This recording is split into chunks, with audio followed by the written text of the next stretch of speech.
La Corée du Nord est, à juste titre, connue comme l'un des pays les plus fermés au monde, rendant la recherche d'informations fiables très difficile.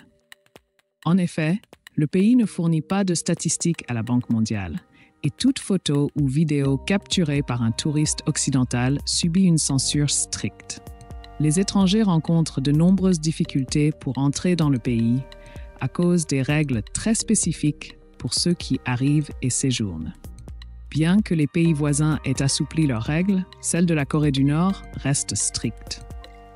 Son système politique totalitaire explique le manque de données sur la vie là-bas. Les touristes ont du mal à obtenir des informations à cause des itinéraires préapprouvés et des guides obligatoires. Dévier de l'itinéraire prévu pose de gros problèmes. Pendant la Seconde Guerre mondiale, les deux Corées étaient des colonies japonaises. Après la défaite du Japon, la Corée a été disputée par l'URSS et les États-Unis, menant à la création de la Corée du Nord comme République populaire démocratique, tandis que la Corée du Sud est devenue indépendante sous la protection des États-Unis et de leurs alliés. En Corée du Nord, le Parti des travailleurs est la principale force politique. En 1950, la Corée du Nord a lancé une guerre pour réunifier le sud de la péninsule. Le conflit s'est intensifié, causant plus d'1 million de morts en 3 ans. L'échec de l'unification a amené la RPDC à se replier et à se concentrer sur sa politique intérieure. En revanche, la Corée du Sud a choisi le développement démocratique, tandis que la Corée du Nord s'est isolée avec un contrôle strict. En conséquence, la Corée du Nord a imposé une censure sévère, instauré un culte de la personnalité et laissé l'économie se détériorer. Ces mesures ont entraîné une forte baisse du niveau de vie et d'importants problèmes économiques. La jeune nation a d'abord été dirigée par Kim Il-sung, puis par son fils Kim Jong-il après son décès. Aujourd'hui, c'est son petit-fils Kim Jong-un qui est aux commandes. Aucun d'entre eux n'a joué le rôle exact de son prédécesseur, mais ils ont exercé un pouvoir considérable et ont été idolâtrés. Leur isolement strict est dû à la volonté du dirigeant d'origine de garder le contrôle. Voyons les faits alarmants sur la Corée du Nord. En Corée du Nord, porter des vêtements révélateurs est rare et le travail créatif est prisé. Grâce à l'influence de Ri Sol-ju, épouse du dirigeant, les règles vestimentaires féminines se sont assouplies. Les femmes peuvent porter jeans, tailleurs, talons, boucles d'oreilles et même faire du vélo. Avant, les jeans pouvaient entraîner des amendes. Que pourrait-il arriver à votre famille si vous commettiez un crime en Corée du Nord? D'abord, il y a la peine de 3 générations.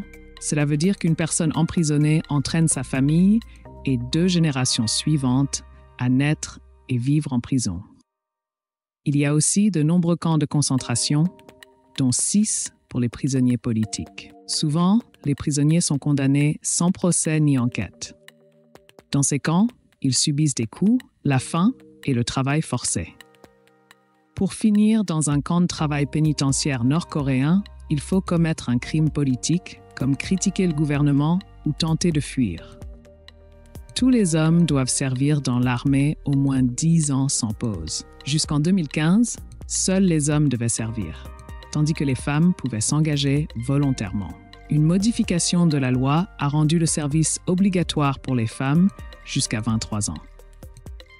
Dès le plus jeune âge, les Nord-Coréens apprennent à haïr le monde extérieur, surtout les États-Unis et la Corée du Sud, vus comme ennemis. Dans les années 90, Kim Jong-il a mis en place la politique du Songun, l'armée d'abord, influençant fortement le pays. Grâce à cela, la Corée du Nord est devenue le 4e pays mondial en personnel militaire actif. Le pays a 2 millions de soldats, soit 4,7% de la population. Avec tous les militaires, paramilitaires et réservistes, cela atteint près de 10 millions. La semaine de travail est de 6 jours, plus un jour de bénévolat obligatoire, laissant peu de temps libre. Après le lycée, le gouvernement attribue à chacun un emploi à vie. Bien qu'il y ait des emplois dans des entreprises d'État pour gagner des devises, il faut payer des pots de vin pour les obtenir. Étonnamment, en Corée du Nord, la production, possession et consommation de marijuana sont légales. Le ministère de la Santé la recommande comme option plus saine que le tabac. La marijuana n'est pas la seule drogue légale. Le gouvernement encourage la culture de l'opium sur les terres inutilisées. On voit souvent la marijuana pousser au bord des routes et le long des voies ferrées pour les stabiliser. Les archives indiquent que Kim Jong-il aurait marché à l'âge de 3 semaines. Pendant ses études universitaires, il aurait écrit pas moins de 1500 livres, ainsi que 6 opéras. Le taux spatial de ce pays est estimé à 20%, mais il n'y a pas de précision concernant le taux de réussite. Cela semble concerner principalement les lancements de satellites. Parmi les 5 lancements effectués, un seul a réussi à atteindre l'orbite. Selon le gouvernement, un satellite lancé en 1988 diffuserait en orbite des chants patriotiques au nom de la science. En cas d'incendie ou d'urgence en Corée du Nord, que doit-on sauver d'abord, à part soi-même? Le culte de la personnalité exige que le portrait de Kim Jong-il soit sauvé juste après soi. Des bunkers spéciaux existent pour ces statues en cas de guerre. Toutes les statues des dirigeants sont protégées par l'armée. Comme les vrais dirigeants, en Corée du Nord, l'année est 113, car il compte depuis la naissance de Kim Jong-il au lieu de celle de Jésus-Christ. Il est vrai que des exécutions au mortier y ont lieu, bien qu'elles soient peu fréquentes. Un haut fonctionnaire a été exécuté parce qu'il n'avait pas fait preuve d'un deuil suffisant après la mort de Kim Jong-il. En Corée du Nord, les élections ont lieu tous les 5 ans, avec un seul candidat par bulletin de vote. Cela peut paraître surprenant. Bien qu'il n'y ait qu'un seul candidat pour chaque poste gouvernemental, les électeurs peuvent théoriquement les rejeter. Pour cela, ils doivent rayer le nom du candidat, mais cela nécessite d'entrer dans une cabine spéciale, rendant leur choix visible. Dans tout pays, les internautes dépassent le million, mais pas ici. L'Internet mondial est remplacé par un intranet domestique, avec peu d'informations et fortement censuré. Le nombre d'utilisateurs dépasse à peine 80 000. Les entreprises locales utilisent cet intranet pour promouvoir leurs produits et services. En même temps, la majorité des informations sont contrôlées par des organes alignant l'UH sur l'idéologie du parti. En parallèle, la Corée du Nord a lancé son système d'exploitation Linux, Red Star. Certains disent qu'un changement numérique se produit, une déviation, plutôt qu'une révolution. L'infrastructure électrique nord-coréenne est obsolète et s'effondre, le pays cherchant à remplacer les centrales fossiles par des énergies renouvelables. Le souci de l'approvisionnement énergétique irrégulier persiste. Beaucoup d'appareils, comme les téléviseurs, ne sont utilisés qu'à des moments précis pour éviter une surcharge du réseau. En examinant la vie quotidienne d'un habitant typique, plusieurs aspects uniques sont notés par les observateurs.